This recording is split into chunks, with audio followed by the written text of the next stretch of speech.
Chapter 35. They named her Amantiba Monegi, hoping it was their dead daughter who had returned to bring them happiness. Amantimba, for she has returned, and Monyangi for happiness, both in their native Bakwari. They would call her Timba for short. She was born on the 10th of December at Harlem Hospital, 2 blocks from their apartment. On the 12th of December, they walked home from the hospital, father cradling newborn daughter in a carrier, mother holding firstborn son by the hand. In their apartment were their friends who had come to celebrate with them. Winston was in Houston for the holiday to continue wooing Ma- Mammy back, but 9 friends were packed in the boiling living room to eat and rejoice and welcome Timba to Earth. Take as much time off as you need, Clark said when Jan called to share the news. Matt is going to be on his winter break soon. Cindy is taking some time off work. We'll be fine. Thank you so much, sir, Jan replied, unsurprised at his employer's generosity. Merry Christmas to you and Mrs. Edward, Jan called Cindy to personally tell her the news. She did not return his voice message, but Anna stopped by with a box of size 2 diapers a couple of days later, which he had and Nanny assumed was from Edward's.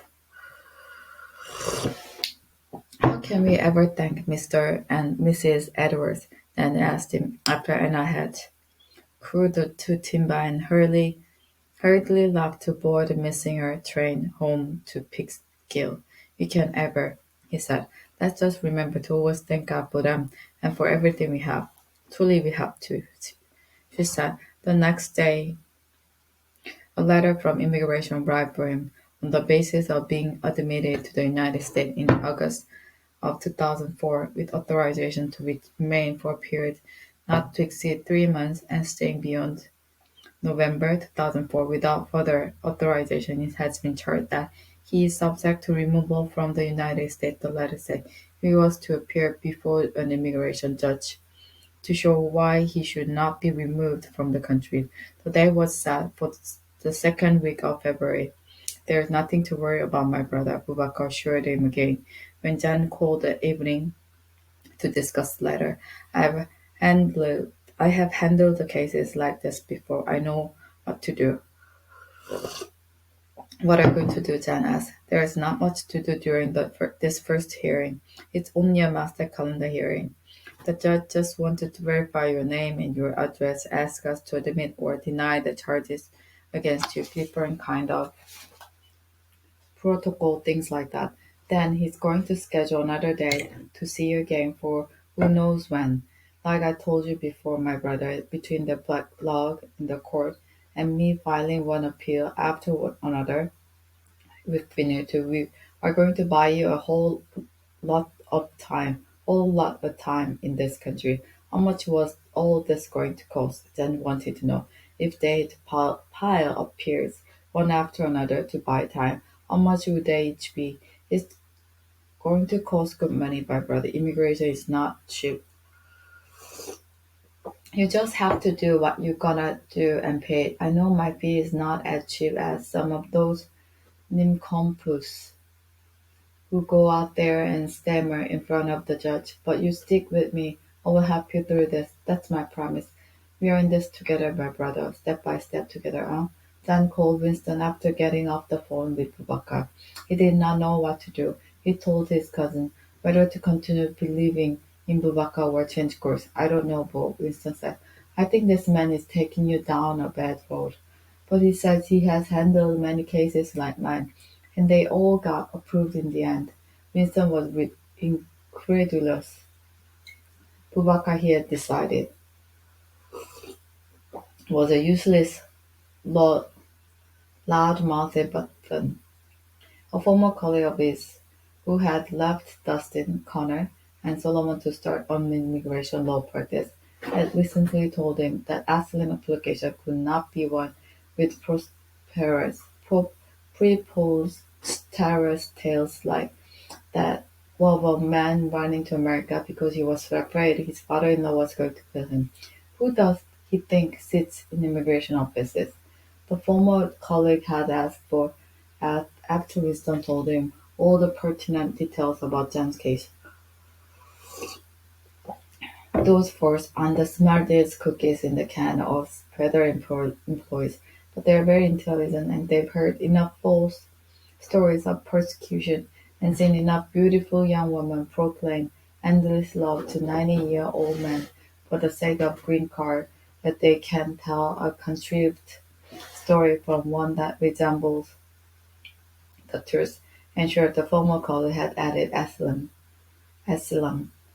Asylum has been granted to applicants running away from nothing, but for heaven's sake, a made-up story should be much better than the laughable crap Pubaka had given Jan.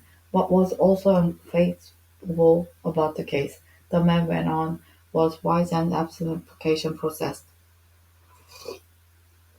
took so long. He'd heard of immigration cases disappearing into black holes and applicants waiting months and years for interviews and decisions, but Jan was quite extreme, which means either he was one unlucky guy or he had a ridiculously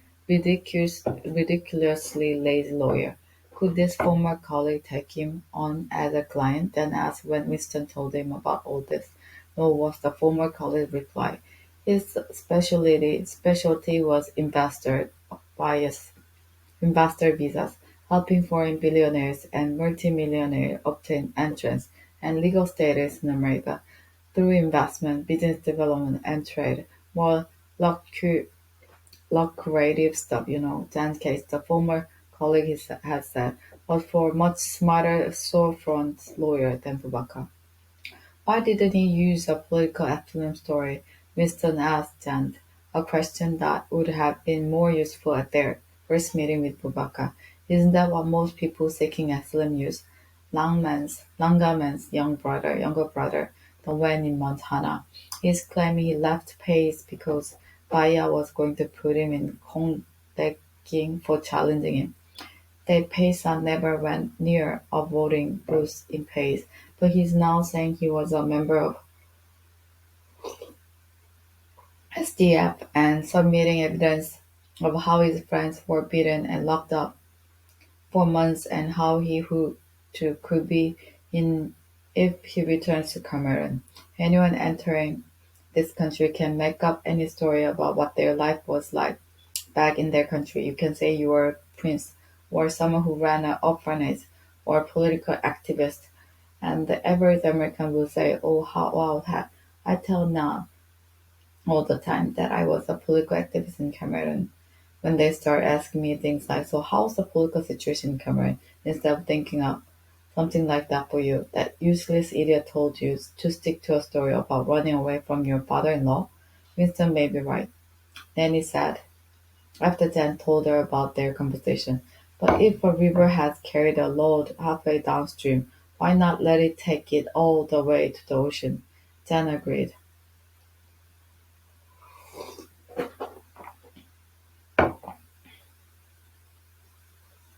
Their fate was in the hands of others. What use would it be to get another opinion and find themselves weighing option against black option?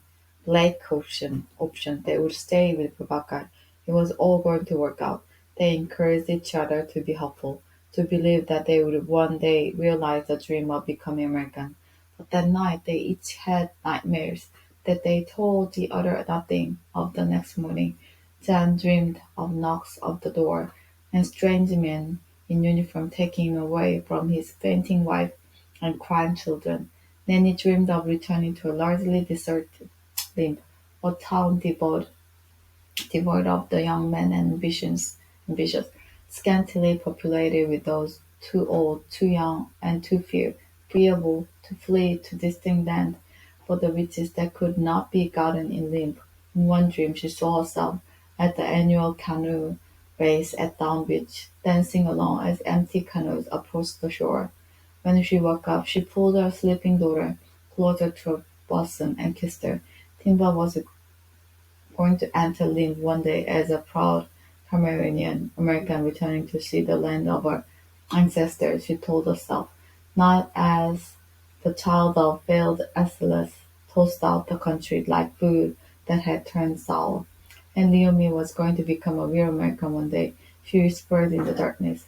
He had taken so well to America, hardly missing anyone or anything limp.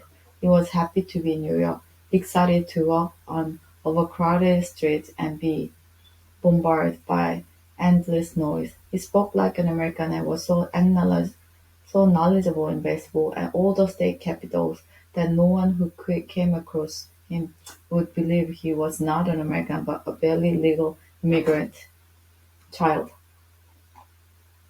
a mostly illegal one, in fact, whose future in the country rested on a judge believing his father's incredible story of freeing persecution. They could never take him back to Lim. If they took him back, he might no longer be the happy child he is and was before coming to America. He might become angry, disappointed, and hostile, forever resentful toward his parents. On the second night after they received the letter, Nanny spent most of hours staring into the darkness, unable to stop thinking these things. The next morning, as she ironed her children's clothes, she sang the hymns in the church-going people of Lim sang when life gave them no answer to their question. She sang a song about having a very big God who was always by her side, and another about Jesus never failing even though the man of the wall would let her down. Singing the song reminded her of the time she had visited a church in Lim and left being feeling better, happy and unburdened, because for 2 hours she had been surrounded by joyful people who believed their circumstances were about to change because an omnipotent being was in control. During Timba's nap, she searched the internet for a nearby church to visit. There were many to pick from, most professing acceptance of anyone with any kind of belief, all seemingly just eager to fill up their pews. She decided to go she decided to go downtown to a church in Greenwich Village called Justin Memorial Church, a brown building facing Washington Square Park, because she enjoyed the street music in the village and loved the fountain at the center of the park, where she'd taken Naomi to play the past June, the Sunday before Christmas. While Jan was working, she and the children went to church. Her mother had warned her not to take the baby too far out of the house before she was 3 months old, but Nanny ignored the advice. She bundled the timber in her carrier and took Naomi by the hand from the 3 subway to the 8. When she got to the Westport station, she got out and trudged through Greenwich Village. She walked rapidly, breathing out like clouds in the chilly December morning, eager to get to this place of prayer where she could find respite. When she got there, she was disappointed in what she saw. Instead of a house of worship filled with a youthful diverse crowd of New Yorkers rocking and jibbing and saying Amen, the vast, pewless room was full of middle-aged white people, not rocking and not jibbing, but rather singing hymns without the slightest attempt to shake their bodies and cast off their cases and sorrows the way the chukars of Lim did every Sunday morning, avoiding stairs. Nanny settled in a seat at the back, the baby still in the carrier, Naomi quiet by her side. The pastor was a woman with long gray hair and red-framed glasses who preached about some kind of coming revolution, a message Nanny neither understood nor found applicable to her current situation.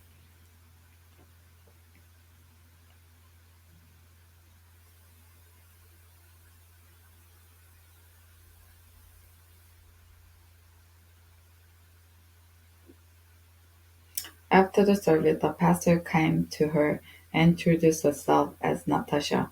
Other congregant, Other congregants came over to greet her and to admire Timba sleeping in the carrier. One man said he had worked in Cameroon many years before as a Peace Corps volunteer, far up in the northern region of Adamawa. Nanny raised her eyebrows and smiled, surprised and excited to meet someone who had been to her country in a place like that. Though she'd never been to the Adamawa region, she felt as if she'd just reconnected with a long-lost childhood friend. "I can't believe you have been to my country," she said to the man as she handed her completed visitor information card to an usher. "Some people I meet in America don't even know there is a country called Cameroon." The man laughed. "Yeah," he said. "Americans were not renowned for their knowledge of African geography. He even knew of Limb," he added, though he'd never been there. He wished he'd gone there to sit on its black sand beaches. "Everyone was so happy to welcome us," Nanny told Jan that night. "Maybe because they don't have black people there and they want to have a black family," Jan retorted. "Those kind of white people are always trying to prove to their friends how much they like black people." "I don't care," Nanny said. "I like the place. I'm going to go back." "What for? You didn't even go to church in Lim. You're not baptized in any church." "So what if I'm not baptized? Did I used to come with you to Mizpah for Christmas and Easter? And didn't I sometimes go to the full gospel near our house? That doesn't mean you're a church kind of person." "Then I'm going to become a church kind of person now. I think it's good for us to start going to church at a time like this. I was watching on the news the other day about this family that was supposed to be deported, and they went to a church. The church people let them stay in the church. The government could not touch them there." Jan shook his head, let out a short, delusive laugh. "So you think that's what we are going to do, huh?" he asked. "What kind of stupid idea is that? I'm not going to hide in any church. How long did the people stay in the church? I don't know. How am I supposed to know? You're the one who thinks it's a good idea." "Why would I do such a thing? A grown man like that, me, hiding in a church for what? For what?" she said. "You want to know for what, Jan? For your children, that's what for. So your children can continue living in America." She stood up from the sofa as she spoke and took a seat as at the dinner, irritated by his declaration and not wanting to sit next to him anymore. He seemed taken aback by her sudden anger, infuriated that she dared challenge him on the matter. "You think I don't care about my children?" he asked her. "You think I won't do anything for us to stay in America?" "No," she said, jumping up from the chair and pointing her index finger directly at him. "I don't think you will fight till the end for us to remain here. I think when the time comes, you will give up because you care too much about your pride. But I will do whatever I need to do for us to stay in America. I will go sleep on a church floor, no matter if I have." She ran to the bedroom and sat on the bed next to her sleeping daughter. "What are you crying for?" he said, having followed her and looking angrily at her from the bedroom doorway. "What are those stupid tears for?" And she ignored him. "You think I don't want to remain in America too? You think I came to America so that I can leave? I work as a servant to people, driving them over the whole day, sometimes the whole week, answering yes sir, yes madam, bowing down even to a little kid. For what, Nanny? What pride are you talking about? I lower myself more than many men would ever lower themselves. What do you think I do it for you? For? For you, for me, because I want us to stay in America. But if America says they don't want us in their country, you think I'm going to keep on begging them for the rest of my life? You think I'm going to sleep in a church? Never. Not for one day. You can go and sleep on the church floor all you want. The day you get tired, you can come and leave me and the children in limb. Nonsense. He slammed the door behind him and left her whimpering in the bedroom. Alone in the darkness, she cried herself to sleep. Timba on her bosom, Leomi in the cot beside her bed. When she woke up early next morning, Jen was in the living room, sleeping on the sofa.